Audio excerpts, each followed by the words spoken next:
Donc je voulais vous remercier bien sûr, Madame la Présidente, Monsieur le rapporteur, vous le lui direz, et Mesdames et Messieurs les sénateurs.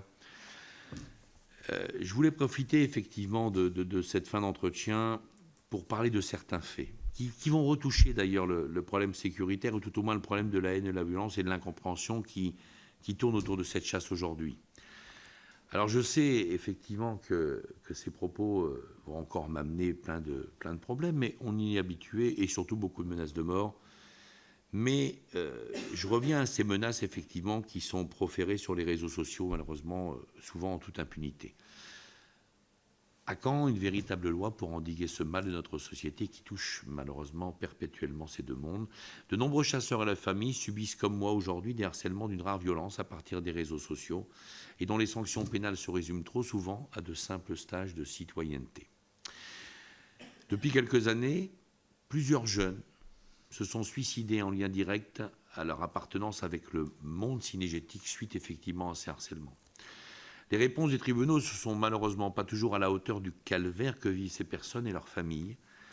et qui n'ont malheureusement ni ma facilité ni mes moyens de président de FNC à œuvrer en justice pour obtenir réparation, même si celle-ci quelque part est dérisoire.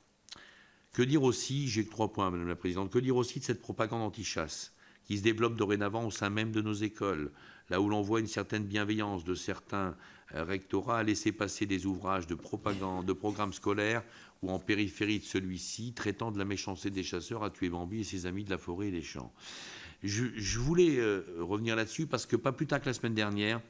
dans l'école de Dan, un petit village du Pas-de-Calais, un livre sans équivoque a été distribué aux enfants présentant les chasseurs comme des êtres sans empathie, menaçant les animaux et bien plus, bien sûr. Et comment se fait-il que certaines associations anti-tout ont le droit de faire du militantisme auprès de nos enfants contre la chasse, la pêche, l'élevage ou l'alimentation carnée pendant les heures de l'école républicaine?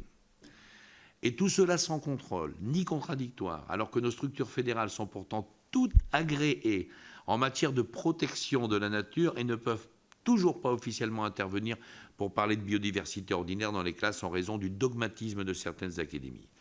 J'en viens au 3e et dernier point, qui devrait d'ailleurs faire couler un peu d'encre et de salive dans les jours qui viennent. Je vais vous remettre la une du magazine cinégétique Nos Chasses, que je vous fais voir de loin, Madame la Présidente, mais je vais vous le donner, qui relève dans les moindres détails le fonctionnement et les agissements de certains groupuscules anti-chasse ou antispécistes, peut-être qui passeront devant vous. Le repenti de nommé Alexis Barbier nous raconte une histoire un peu folle sur l'organisation structurelle de ces groupes d'action, leur financement occulte par de grandes associations animalistes à coups d'enveloppes d'argent liquide dont on ignore d'ailleurs l'origine, et comment ces associations sont aussi devenues des donneurs d'ordre qui listent les actions moyennement financées que ces groupuscules sont obligés de réaliser s'ils veulent avoir des moyens financiers. Des actions qui semblent porter sur des fondamentaux de la cause anti-chasse qui se résument à transfigurer la vérité des images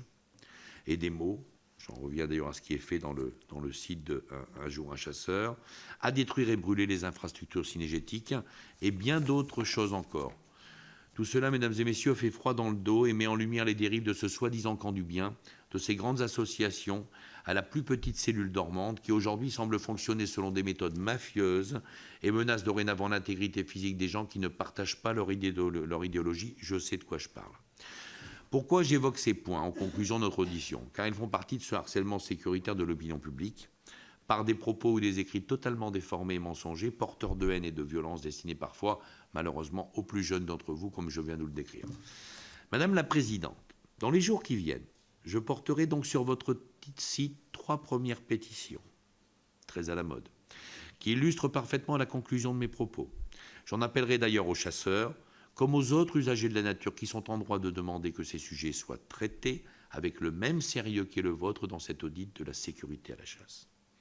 Avec l'ensemble de mes collègues présidents et avec tous nos partenaires usagers, comme nous de la nature, nous continuerons de travailler avec acharnement et motivation pour continuer de faire baisser encore et toujours le nombre des accidents liés à la chasse. Je vous remercie de m'avoir écouté.